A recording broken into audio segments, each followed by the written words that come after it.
ఆ! ఇక్కడ సంస్కృతంలో 3 పురుషులు ఉంటాయని చెప్పుకున్నాము. దీన్ని ప్రథమ పురుష, మధ్యమ పురుష, ఉత్తమ పురుష అని రాసేసుకున్నారు కదా! నెక్స్ట్ ఇది రాసుకోండి. ప్రథమ పురుషమును అన్య పురుష అని కూడా అంటారు. దీనిని సహ, తౌ, తే మరియు అంటే ఇప్పుడు ఇది సహతౌతే అనడానికి మనం ఏం చెప్తున్నాము? ఇప్పుడు రాముడు గురించి కొన్ని విషయాలు చెప్తున్నాము. సో, ప్రతిదానికి రాముడు మంచివాడు. తర్వాత రాముడు ఇలా ఉండెను రాముడు. ఆహ్, పూర్వకాలంలో ఉండెను రాముడు. రాముడు ఏకపత్ని వ్రతుడు. రాముడు ధర్మాన్ని ప్రతిదానికి రాముడు, రాముడు, రాముడు ఇలా చెప్తామా? లేకపోతే జస్ట్ రాముడు ఒకసారి చెప్పి అతను అంటాం కదా! సో, అలాగే ఈ సహా అనేది అతనికి మాత్రమే, వ్యక్తికి మాత్రమే పరిమితం కాదు. మరి దేనికి పరిమితము? ఒక వస్తువుని చెప్పాలంటే కూడా ఆ వస్తువు పెన్ అని చెప్పాము. ఈ blue colour pen, red colour pen అలా ఏదో చెప్తున్నాము. పుస్తకం గురించి చెప్తున్నాము. ఆ పుస్తకము అని చెప్పాలి. ఎలా చెప్పాలి మరి? ఈ సహాని వాడుకోవాలి. అర్థమైందా? తర్వాత ఆ 2 పుస్తకాలు అని చెప్పాలి. తౌ పుస్తకే. అట్లా పుస్తకంకి నపుంసకలింగంలో ఈ సహతవు వాడతామా? వాడము. చెట్ల గురించి జెప్పాలి అంటే, అప్పుడు ఇలా చెప్తామనమాట. హ్మ్. ఇప్పుడు తత్, తే, తాని అది వేరే ఉంటుంది. సో, ఇప్పుడు సహ అన్నాం కాబట్టి వృక్షః పుల్లింగంలోనే తీసుకోవాలి వస్తువులు. ఓకే. సో, మరి పుల్లింగంలో వస్తువేముందక్కడ? వృక్షః చెట్టు గురించి జెప్పాలి నేనిప్పుడు. ఆ చెట్టు అని జెప్పాలి. ఏమనాలి? సహ వృక్షః. తర్వాత ఆ 2 చెట్లు అనాలి. తౌ వృక్షౌ. అలాగే ఆ వృక్షాలు అని చెప్పాలి. తే వృక్షాః అలాగనమాట. అంటే ఏంటి? వ్యక్తికి మాత్రమే పరిమితం కాదు ఇవి. అవి వస్తువులని కూడా చెప్పాలన్నప్పుడు వీటిని తీసుకుంటాము అనే విషయాన్ని ఇక్కడ చెప్తున్నాము.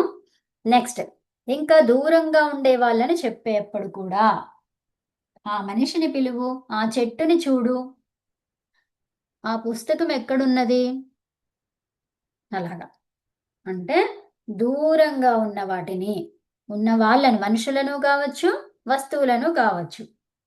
ఉండే వాటిని, వాళ్ళను, వాటిని. దూరంగా ఉండే వాటిని, దూరంగా ఉండే వాళ్ళను. చెప్పేప్పుడు కూడా ఉపయోగిస్తారు. వేటిని ఉపయోగిస్తారు? ఇలాంటివి. సహతౌతే తర్వాత ఇంక మనకి రెండో రూపం రాలేదు కాబట్టి ఇంత చాలు. సహతౌతే. నెక్స్ట్ ఈ మధ్యమ పురుషమును ఎదురుగా ఉన్న వాళ్ళతో, మనకి ఎదురుగా ఉండే వాళ్ళతో సంబోధన చేస్తున్నప్పుడు, మాట్లాడుతున్నప్పుడు, వాళ్ళ గురించి చెప్తున్నప్పుడు మనము మధ్యమ పురుషుని ఉపయోగిస్తామనమాట. సో, రాసుకోండి. మధ్యమ పురుషమును ఎదురుగా ఉన్న వాళ్ళతో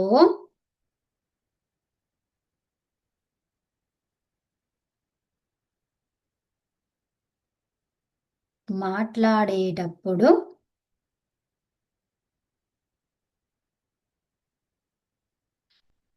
ఉపయోగిస్తాము.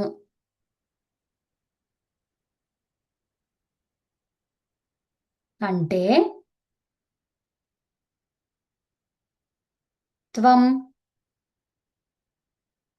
యువాం యూయం. వాటికి అర్థాలేంటి? త్వం అంటే నీవు, యువాం అంటే మీరిద్దరు, యూయం అంటే మీరందరూ. సో, ఇప్పుడు మనము గమనించండి ఇక్కడ. ఇది ఎలాగైతే ఉందో ఈ అర్థాలు కూడా ఏం చేసాం మనము? యథాతథంగా వాటిని అలైన్ చేసుకున్నాం. ఇప్పుడు నేనిక్కడ ఇలా రాసాను. చెప్పకుండానే మనకు అర్థమైందా లేదా? త్వం అంటే నీవు అని, తర్వాత యువాం అంటే మీరిద్దరు అని, యూయం అంటే మీరందరూ అని. కదా! ఇది అర్థమైంది కదా మనకి? అంటే లేపోతే మీరిద్దరికి త్వం అని చెప్పుకోవచ్చా? కాదు. అది జస్ట్ మనకి అర్థమైతుంది. ఎలా అర్థమైంది? యథాసంఖ్యం అనే సూత్రం ద్వారా. ఓకే. మనం అలా అండర్‌స్టాండ్ చేసుకుంటున్నాం. ఎలా అర్థమైందసలు? ఎవరు దానికి మూలము, కారణం ఎవరు? అంటే ఈ సూత్రం అన్నమాట. యథా సంఖ్యం. సంఖ యాహ్! ఇక్కడ ఇది కూడా ఇది ఇందులోనే రావాలి. యథాసంఖ్యం అనుదేశే సమానాం. అనుదేశే సమానాం. నాం అన్నాం ఇక్కడ. నమ్ అంటే వేరు, నాం అంటే వేరు.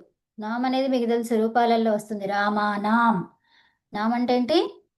షష్ఠీ విభక్తిలో ఉంది, అది బహువచనంలో. సమానం అంటే ఏమైపోయింది? అది ఒకటే పదము ఏకవచనంలో వచ్చింది, అది నపుంసకలింగ శబ్దం అయిపోయింది. కానీ దానికి దీనికి ఎంత తేడా ఉంది? ఇక్కడ దీర్ఘం తీసేస్తే అయిపోయింది కథ. అందుకని ఈ కథను ముగించకుండా సమానాం అనే చెప్పాలి. ఓకేనా? యథాసంఖ్యం అనుదేశే సమానాం. యథాసంఖ్యం అన్నాం అంటే ఏంటి? పైన ఫస్ట్ దాంట్లో మనకి ఏముందో మొదటిది సంఖ్యం. సంఖ్య అంటున్నాం కదా, మరి సంఖ్య ఉపయోగించాలి కదా మనం ఇక్కడ. ఏం సంఖ్య? మొదటి స్థానంలో ఉంది.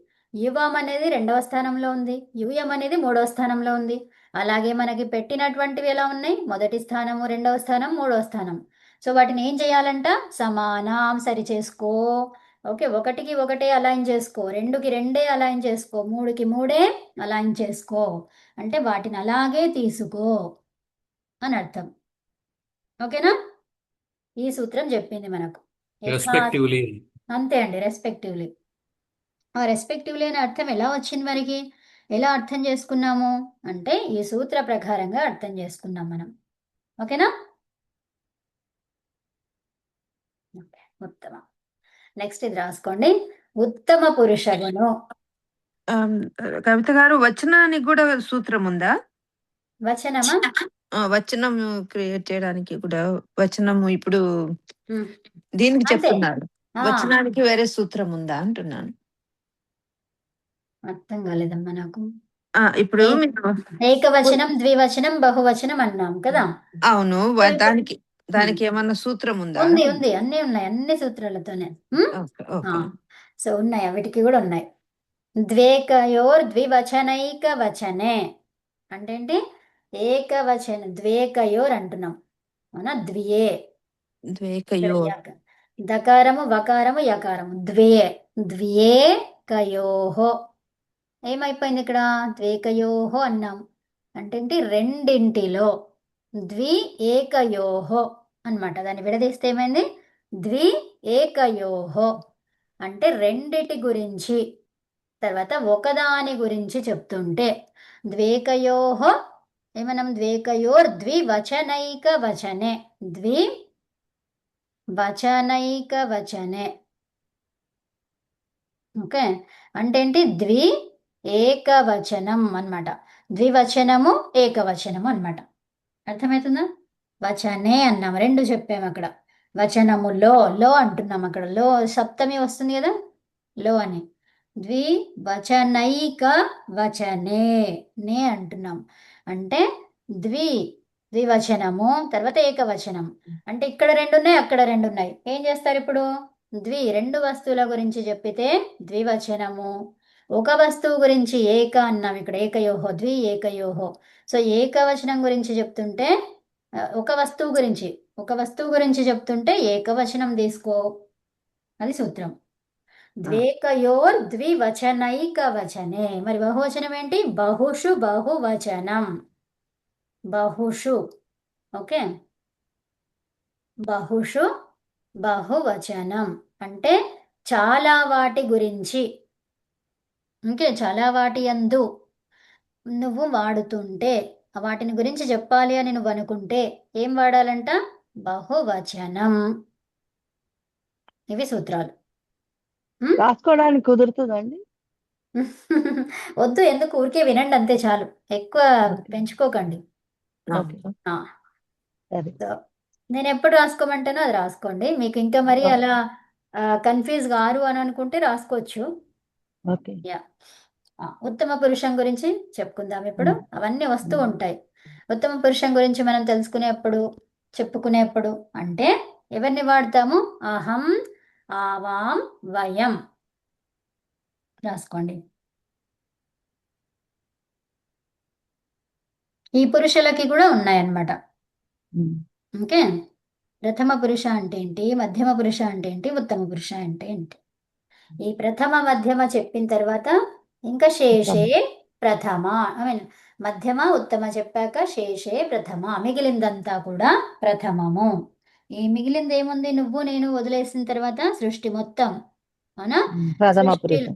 సృష్టిలో మనకు కనిపించే ప్రతిదీ కూడా ప్రథమ పురుష, అలాగనమాట. సో రాసుకోండి. ఉత్తమ పురుషమును మన గురించి మనం చెప్పుకునేప్పుడు అంటే అహం, ఆవాం, వయం, నేను, మనమిద్దరం, మనమందరం ను ఉపయోగిస్తాం. ఒకవేళ మీరు గ్రాస్ప్ చేసిన వాళ్ళు ఉంటే యథాసంఖ్యం అని గుర్తు చేసుకోండి. యథాసంఖ్యం పైన 3 ఉన్నాయి, దాని పక్కన బ్రాకెట్లో కూడా 3 ఉన్నాయి. కాబట్టి 3 3గా ఉన్నప్పుడు మొదటి దానికి మొదటిది, రెండవ దానికి రెండవది, మూడవ దానికి మూడవది అని అర్థం ఆ సూత్రం ప్రకారం. యథాసంఖ్యం అనుదేశే, అనుదేశము, అనుదేశం అంటే ఏంటి, అనుసరించేటువంటిది. ఓకే, ఏది మరి, సమానం, సమానం అనుసరించేటువంటి సమానమైనటువంటి నంబర్ ఏదైతే అనుసరిస్తుందో దాన్ని కలుపుకో, అది. నెక్స్ట్ నియమము 4 రాసుకోండి. మొదటి పాఠంలో 3 వరకు చెప్పుకున్నాం నియమాలు, ఇక్కడ 4వ నియమం. అపదం న ప్రయుంజీత, పదం ఎందుకు కావాల్సి వచ్చింది, అపదముని వాడటానికి వీలు లేదు అనే ఈ వాక్యం ప్రకారం. ఓకే, అపదం న ప్రయుంజీత, ఇది 4వ నియమంలో మనం రాసుకుంటున్నాం. ఒక సూత్రం వచ్చింది ఇక్కడ, అవునా? ఇది ఒక సూత్రం అండి. ప్రత్యయం లేకుండా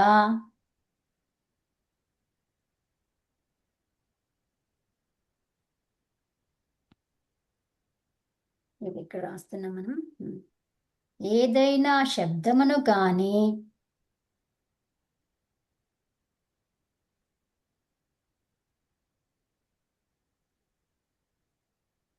ధాతువును గాని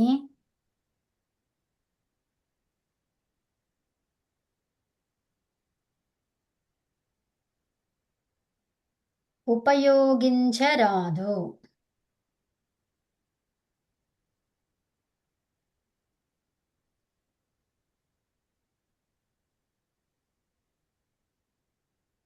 అంటే శబ్దమునకు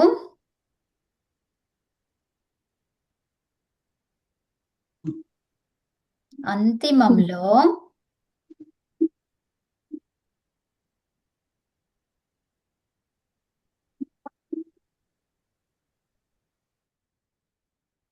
కలిపేటు వంటి అతి, అతః,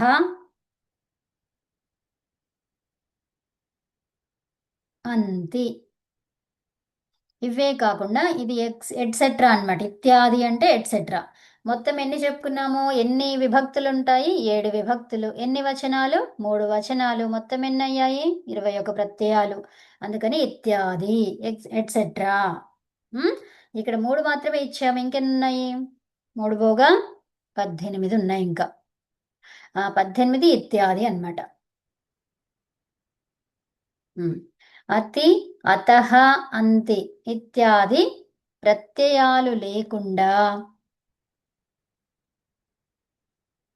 శబ్దమును కాని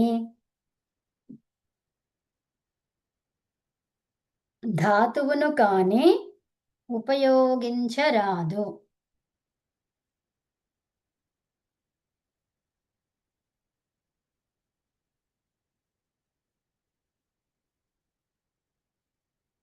మనము ఇది వినండి ఒకటి. పోయిన వారములో మనం ఏం చెప్పుకున్నాము, అవ్యయము అన్నాము. అంటే అవ్యయముని డైరెక్ట్గా మనం అక్కడ అలా వాడడానికి లేదు, అత్ర అనేది ఉంది, అవునా? ఈ అత్ర అనేది ఒక ఫస్ట్ ఏంటది, ప్రాతిపదికమైంది, అవునా? ప్రాతిపదికం అది. ఇది ఒక ప్రత్యయము ద్వారా దానికి ఆ రూపం అనేది వచ్చింది. వచ్చిన తర్వాత అప్పుడు దాన్ని ఏమన్నాం, ప్రాతిపదికం అన్నాం. ఈ ప్రాతిపదికంకి మనం ఏం తీసుకురావాలి? సుప్పులు తీసుకురావాలి, సు తీసుకురావాలి. ఈ సు తీసుకొస్తే ఏమైంది?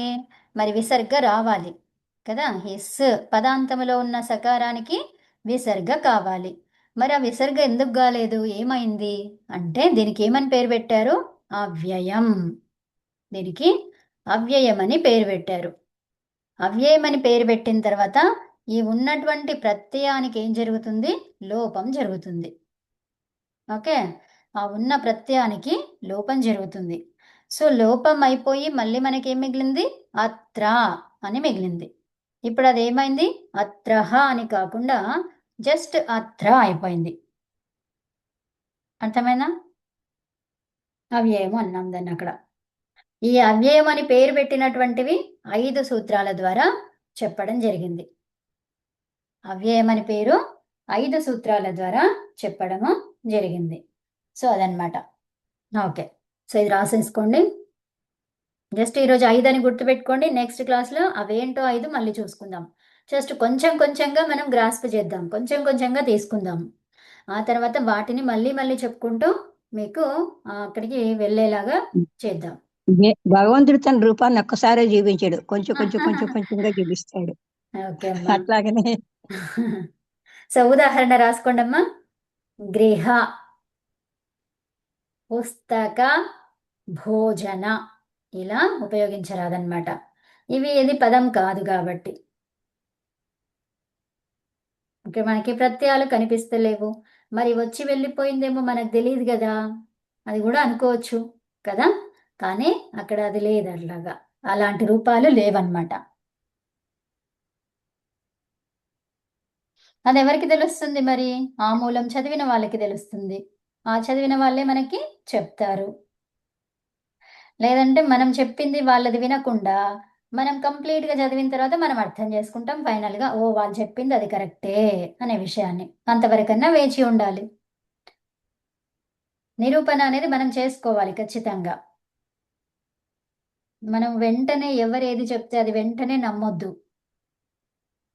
మనము దాన్ని నిర్ధారణ, అది చెప్పిన విషయాన్ని వినాలి, కానీ అక్కడనే అపోజ్ చేయొద్దు, అది అవును కాదు అని చెప్పొద్దు అనమాట. ఎప్పుడు చెప్పాలి? మనకు అదంతా పరిపక్వ జ్ఞానం వచ్చిన తర్వాత. అది ఎప్పుడు వస్తుంది? దాని గురించి ఆ మూలం మనం తెలుసుకున్న తర్వాత. అదే గృహ, పుస్తక, భోజన ఇలా ఉపయోగించరాదు. మరి వాటిని ఎలా ఉపయోగించాలి అంటే ఇక్కడ రాసాను, చదవండి, అది రాసుకోండి. గృహం, అమ్ అనే ప్రత్యయం వచ్చింది అందులో, అందుకని అది పదం అయిపోయింది.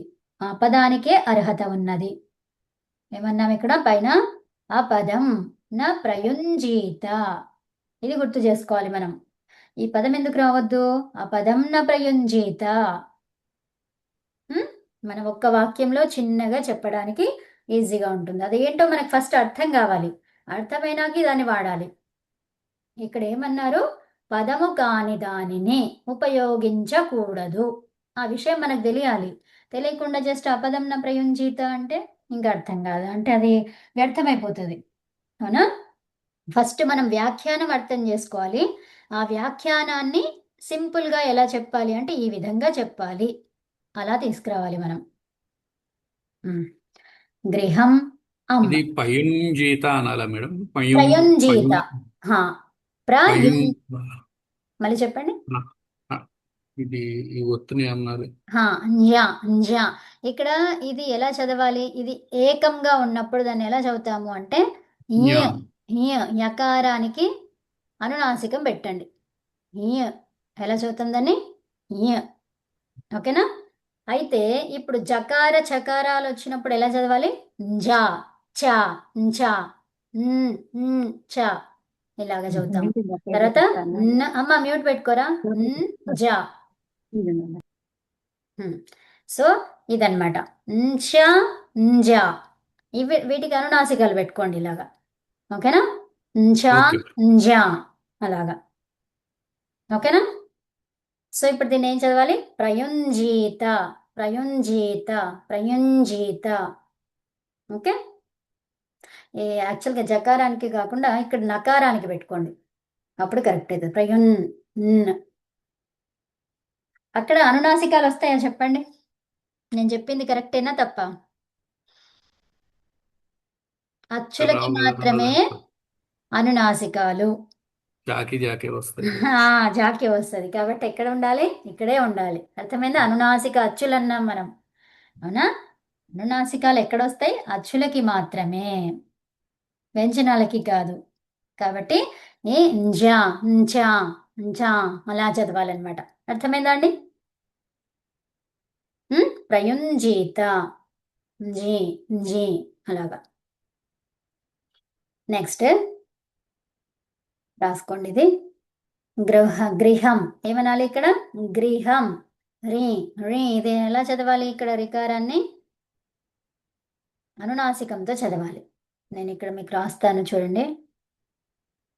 రీ ఇలా చదవాలి దీన్ని, చదివే పద్ధతి. రీ తర్వాత ఇక్కడ ఇది ఉంది, దీన్ని ఎలా చదవాలి? జస్ట్ రీ. దానికి దీనికి తేడా గమనించారా? సో రీ అంటే ఇది, రీ అంటే ఇది. నెక్స్ట్ మళ్ళీ ఒక్కసారి చెప్పండి మేడం. సో ఇప్పుడు ఈ లెటర్ ఉందా, దీన్ని ఎలా చదవాలి? పైన నేనేం పెడుతున్నాను? అనునాసికం అంటే ముక్కుతో చదవాలి. నోటితో ఈ అక్షరాన్ని పలుకుతూ ముక్కు ద్వారా ఈ సౌండ్ని చేయాలి, ఈ శబ్దాన్ని. ఇది ముక్కు ద్వారా శబ్దం అని కాదు కానీ అది రావాలి, ముక్కు నుంచి రావాలి. అని అంటాం చూడండి, జస్ట్ అలాగా. రీ రీ రీ పలకండి. అమ్మ మీరు అడిగారు రీ, ఆ, రీ, అంతే అంతే. రీ, అంతే అమ్మా. ఇప్పుడు చూడండి, గ్రీ, గ్రీ, గ్రీ, గ్రీ, గ్రీగా అచ్చా ఇది పెడుతున్నారు. గ్రీ గ్రీ ఓకే. గ్రీహ, గ్రీహ, గ్రీ ఈ హాని మంచిగా చదవాలి. హా అని మళ్ళీ అనునాసికం పెట్టొద్దు. గ్రీహ, గ్రీహ, హా రావద్దు అక్కడ. ఏం రావాలి? హా. గ్రీ గ్రీ హా. గ్రీ, గ్రీహ, అది సూపర్. గ్రీహ. అంతే కృష్ణ, ట్రీ, ట్రీ అనాలా మేడం? కృష్ణ, అంతే. కృష్ణ కృష్ణ, కృష్ణ. ఇక్కడ షకారాన్ని ఏం చెప్పుకున్నాము? టంగ్ ట్విస్ట్ చేయాలి ఇక్కడ పైనకి. కృష్ణ, కృష్ణ కృష్ణ, అది. గ్రీహ, హా గ్రీహ, హా అని చెప్పదు, హా. గ్రీహ, హా గ్రీహ. అది. సో అది ప్రాక్టీస్ చేస్తూ ఉండాలి. మీకు తెలిసింది, విషయం తెలిసింది కాబట్టి ప్రతిరోజు ప్రాక్టీస్ చేస్తూ ఉండాలి. మనకు శబ్దాలు ఎన్నో కనిపిస్తాయి మన లైఫ్లో, ప్రతి దినములో ఎన్నో కనిపిస్తుంటాయి. మీరు పుస్తకాలు ఎన్నో చదువుతుంటారు, ఈ సూక్తమని ఆ సూక్తమని చదువుతూ ఉంటారు. ఆ వచ్చిన అవకాశాన్ని మనం వృధా చేయకుండా ఏం చేయాలి? అక్కడ దాన్ని ఉపయోగించాలి. మనం ఏదో నేర్చుకున్నాం, ఏదో ఉంది కదా, దీన్ని ఎలా పలకాలేదో ఉంది అని గుర్తు చేసుకోవాలి. అప్పుడు వెంటనే మీకు అది వచ్చేస్తే, గుర్తే చేసుకోలేదు అప్పుడు రావడానికి అవకాశమే లేదు, ప్రయత్నమే లేదు అక్కడ. సో భగవంతుడు మనకి ఆ అవకాశాన్ని ఇవ్వడు ఇంకా. కాబట్టి నేర్చుకున్న విషయాలను మనం బుక్ తీసి చదవాలని కాదు, ఎప్పుడైతే ఏదైతే చేస్తామో, మనం మాట్లాడుతుంటాము, మాటల్లో కూడా ఎన్నో పదాలు వస్తుంటాయి. సో ఆ పదాలను గమనించి మనం నేర్చుకున్న విషయాలను అప్లై చేయండి. అంతే. మనం నేర్చుకోవడం అంటే కూర్చొని పుస్తకం పట్టుకొని చేస్తేనే చేసినట్టు కాదు, మన లైఫ్ జీవితంలో అలవర్చుకోవాలి వీటిని. అదండి. నెక్స్ట్ గృహం అయిపోయింది కదా, పుస్తకం రాసుకోండి.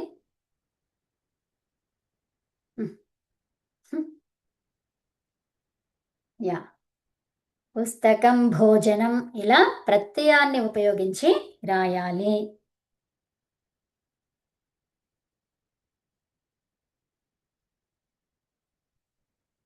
అంటే ఒక్క విషయం మనం తెలుసుకుంటే దాన్ని ఒక 100 రకాలుగా మనం అప్లై చేస్తూ ఉంటే మన లైఫ్ అనేది అర్థమవుతుంది. మనం ఎలా ఉండాలి, ఏం చెయ్యాలి అనే విషయాలు మనకి ఎవ్వరు చెప్పే అవసరం ఉండదు. ఒక్క పాఠమే నేర్చుకోవాలి, మనం ఒక విషయాన్ని నేర్చుకోవాలి, అందులో నుంచే దాన్ని అంతా అన్వయం చేసుకోవాలి. అదనమాట. అందుకే ఏమంటారు తెలుసా? పిండముని అర్థం చేసుకుంటే అండంని అర్థం చేసుకుంటే పిండం అర్థమవుతుంది. పిండం అంటే ప్రపంచం, సృష్టి. అండం అంటే ఉద్భవించడం. ఏదైతే అండం ఉందో, సో దాని గురించి అర్థం చేసుకుంటే ఈ పిండం అర్థమవుతుంది. అంతే, అక్కడ ఏమీ లేదు.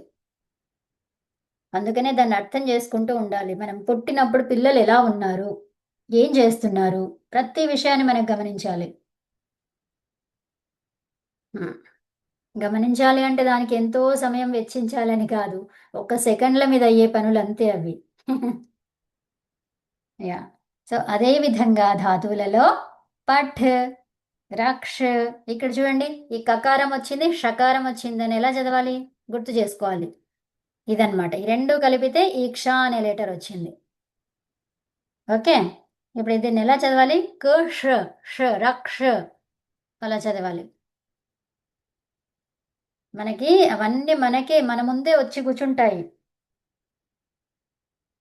అవకాశాలు, కాబట్టి వాటిని మనము సద్వినియోగం చేసుకోవాలి. వద్ ఇలా ఉపయోగించరా. దృష్టి పథం అంటారు మేడం. ఏంటండి? దృష్టి పథం. అంతే.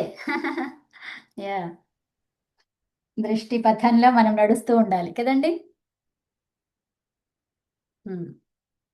సో పఠతి, రక్షతి, వదతి ఇలా ప్రత్యయాన్ని ఉపయోగించి రాయాలి. అందులో ధాతు, మరి ధాతువు ఏంటి, ఏం చెప్పుకున్నాము? ధాతువు అనేది ఏంటి అని చెప్పుకున్నాము? ప్రకృతి. ఈ ధాతు ఏంటి?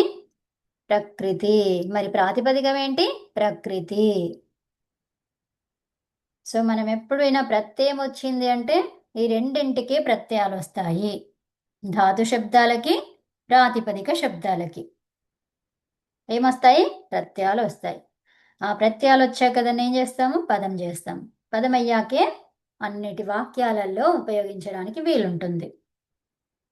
మరి వీలుండదని చెప్పింది ఎవరు? అపదం న ప్రయుంజీత. ఓకే, సో ఇక్కడ సంస్కృత వాక్యాలను తెలుగులో అనువదించండి. మీ మొదటిది రాసుకోండి. త్వం పఠసి.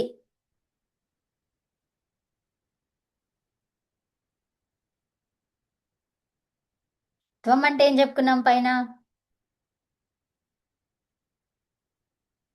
నీవు పఠసి. ఇప్పుడు చూడండి, సి అసి వచ్చింది ఇక్కడ. చదువుతున్నావు. సో ఇక్కడ వు ఉంది కాబట్టి చదువుతున్నావు. వు ఇక్కడ వును గమనించండి, నీవులో వు ఉంది. చదువు తున్నావు. ఇక్కడ తున్నా తర్వాత ఏం రాయాలి? ఇక్కడ డు రాయాలా, ది రాయాలా, ఏం రాయాలి? ఇక్కడ వు ఉంది కాబట్టి ఇక్కడ కూడా ఊరే రాసుకోవాలి. మరి అతడు అన్నాము, డు అన్నప్పుడు ఏమైంది? ఇక్కడ ఏం రావాలి? ఇక్కడ చుంటున్నాడు, చదువుతున్నాడు. తర్వాత అది, అది ఉంది, అదిలో ఏమొచ్చింది? ది వచ్చింది కాబట్టి ఇక్కడ ఏం రావాలి? చదువుతున్నది. అర్థమవుతుందా? సో అలాగా గమనిస్తూ ఉండండి, అక్కడ ఆన్సర్స్ మనకు అక్కడే ఉంటాయి. నీవు చదువుతున్నావు. ఇప్పుడు తున్నావు అని చెప్పడానికి ఎవరు వచ్చారు? ఏ ప్రత్యయం వచ్చింది? అసి. అసి అనే ప్రత్యయం వచ్చింది. ఈ తున్నావు అనే అర్థం ఇవ్వడానికి అసి అనే ప్రత్యయం వచ్చింది. మరి చదువునేమన్నాము? పాఠ్. పాఠ్ అన్నాము. ఓకే, చదువు అనడానికి పఠు, పఠ్ తర్వాత అసి, తున్నావు. నెక్స్ట్ ఆ తున్నావు అనేది వర్తమానాన్ని కూడా చెప్తుంది అది. ఓకే, తర్వాత కర్తరి ప్రయోగాన్ని చెప్తుంది. ఈ వాక్యం రాస్తున్నంతసేపు మనకి ఈ విషయాలన్నీ గుర్తు రావాలి. అసి ఉన్నది అంటే కర్తరి ప్రయోగం, తర్వాత వర్తమాన కాలము. మరి ఆ కర్త ఎవరు ఇక్కడ? త్వం కర్త, చేసేవాడు కర్త అన్నమాట, పని చేసేవాడు కర్త. తర్వాత యువాం పఠత. సో త్వం పఠసి ఏం రాశారు? నీవు చదువుతున్నావు. నెక్స్ట్ రెండవ వాక్యం రాసుకోండి. యువాం పఠత. యువాం పఠత. యువాం అంటే నువ్వుకి ద్వివచనం. నువ్వుకి ద్వివచనం ఏమొస్తుంది? మీరిద్దరు. మీరిద్దరు కాబట్టి రు వచ్చింది, కాబట్టి చదువు తున్నారు.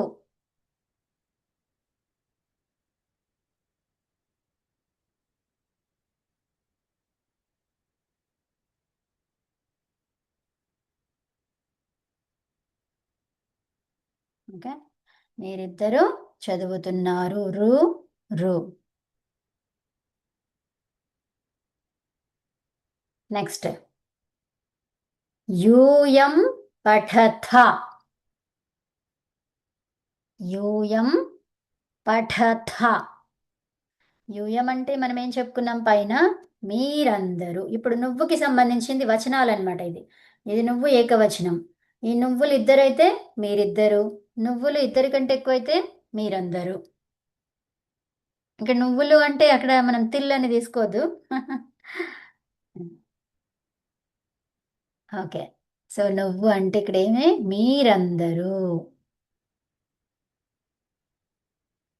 మీరందరూ ఏం చేస్తున్నారు, పఠథ, చదువుతున్నారు. ఇక్కడ రూ వచ్చింది కాబట్టి ఇక్కడ కూడా కింద రూనే ఉంటుంది.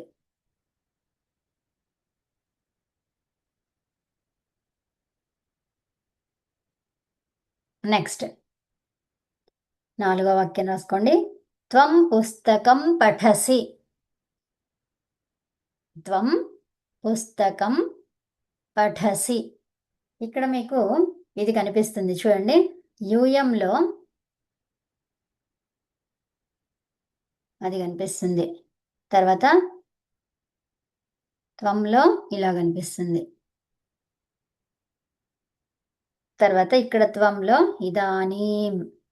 ఓకే, ఇక్కడ త్వం తర్వాత ఇదానీం ఉంది, తర్వాత ఇక్కడ పుస్తకం ఉంది, ఆ తర్వాత యూయంలో పా ఉంది. సో గమనించండి, ఏమి అర్థమైంది, ఏమన్నా గమనించారా? ఇక్కడ హల్, ఇక్కడ ఈ రెండిటికి హల్ ఉంది, ఇక్కడ ఏముంది, అచ్చు ఉంది. సో అచ్చు ఉండేసరికి ఈ అనునాసికము అనుస్వరం, అదేంటి అనుస్వారం. సో దీన్ని ఏమంటారు, అనుస్వారం. అనుస్వారం అంటాం దాన్ని. ఓకే, ఈ అనుస్వారం అనేది ఏమైంది, అచ్చు ఉంటే మకారమైంది, హల్లు ఉంటే అది అనుస్వారం అలాగే ఉండిపోయింది. ఇక్కడ కూడా హల్లు ఉంటే అనుస్వారం అలాగే ఉండిపోయింది. ఈ అనుస్వారం ఎప్పుడెప్పుడు మారుతుంది, ఎలా మారుతుంది అంటే అచ్చు ఉంటే మకారం అవుతుంది. ఇంతవరకు చాలు. నెక్స్ట్ త్వం పుస్తకం పఠసి ఉంది కదా. త్వం అంటే నీవు. ఇక్కడ పుస్తకం అనేది మనకి నపుంసకలింగం చెప్పుకున్నాం. అంటే పుస్తకం, పుస్తకే, పుస్తకాని. తర్వాత ద్వితీయ విభక్తిలో కూడా పుస్తకమును, 2 పుస్తకాలను, పుస్తకాలను అని చెప్పాలి. అప్పుడు ఎలా చెప్తాం మరి, అది కూడా అంతే, పుస్తకం, పుస్తకే, పుస్తకాని. ఇక్కడ మరి త్వం నీవు పుస్తకము చదువుతున్నావు, అది కరెక్టా? నీవు పుస్తకమును చదువుతున్నావు, అది కరెక్టా? నీవు పుస్తకమును చదువుతున్నావు. ఎందుకు అంటే పుస్తకం అనేది చదవదు, చదువుతుందా? చదవదు. నీవు వేరు అయిపోయింది, పుస్తకము వేరు అయిపోయింది, చదువుతున్నావు అంటున్నావు. ఇది అర్థము లేకుండా అయిపోయింది. ఓకే, ఈ నీవు అనేది పుస్తకంని రిఫర్ చేస్తున్నావు, ఈ నువ్వు అనేది పుస్తకం. ఇప్పుడు నువ్వు అనేది ఎవరు, పుస్తకం. నువ్వు పుస్తకము చదువుతున్నావు అంటే ఈ పుస్తకమును నువ్వు అని చెప్తున్నావు, అది చదువుతుంది అంటున్నావు. ఆ పుస్తకం చదువుతుందా ఎక్కడైనా? పుస్తకాన్ని ఒక వ్యక్తి చదువుతాడా? వ్యక్తి చదువుతాడు. సో పుస్తకం తనకు తానుగా చదవదు, అది ఒక ఏంటి, జడ పదార్థం. అది జడ పదార్థం ఏమన్నా పనిచేస్తుందో చేయదు. జడ పదార్థానికి అజడ పదార్థమైనటువంటిది తోడైతే అది చేస్తుంది, అవునా? అది చేయిస్తుంది ఆ పనిని, అలాగనమాట. సో కాబట్టి ఇక్కడ త్వం పుస్తకమును, నీవు పుస్తకమును అని రాయాలి. ఇక్కడ పుస్తకం అని రాయొద్దు. ప్రథమా విభక్తి అయిపోతుంది. ప్రథమా విభక్తి అయితే ఏమైపోతుంది, కర్త అయిపోతాడు. ప్రథమా విభక్తులు ఎవరుంటారు, కర్త, చేసేవాడు ఉంటాడు. సో మరి పుస్తకం ఏంటండి, నియమం 3 కూడా వస్తుంది కదా, పుస్తకం. కాబట్టి తీ రావాలి ఇప్పుడు.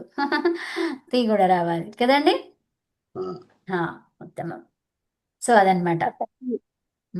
అప్పుడు తప్పైపోతుంది. అసలు ఎటు కాకుండా ఇది అర్థం పర్థం లేని వాక్యంలాగా ఉంది అని అనుకుంటాం. అంటే ఆ అర్థం పర్థం లేని వాక్యం కాదు అక్కడ, మన అర్థములో పొరపాటు. అవునా? మనం అర్థం చేసుకోవడంలో పొరపాటు అది. అలాగా. సో నీవు పుస్తకమును చదువుతున్నావు. ఇప్పుడు చేస్తున్నాడు. అవునా? ఇప్పుడు నువ్వు చేస్తున్నావు. నెక్స్ట్ ఇది వర్తమానం. అసి అనేది ఏంటిది? మధ్యమ పురుషులో ఉన్నటువంటిది. తర్వాత వర్తమాన కాలంలో ఉన్నటువంటిది. మరి అసి ఎవరు చేస్తున్నారు? త్వం. ఇప్పుడు నేను అసి అని చెప్పగానే ఈ త్వం రాసినా రాయకుండా ఒకటేనా కాదా?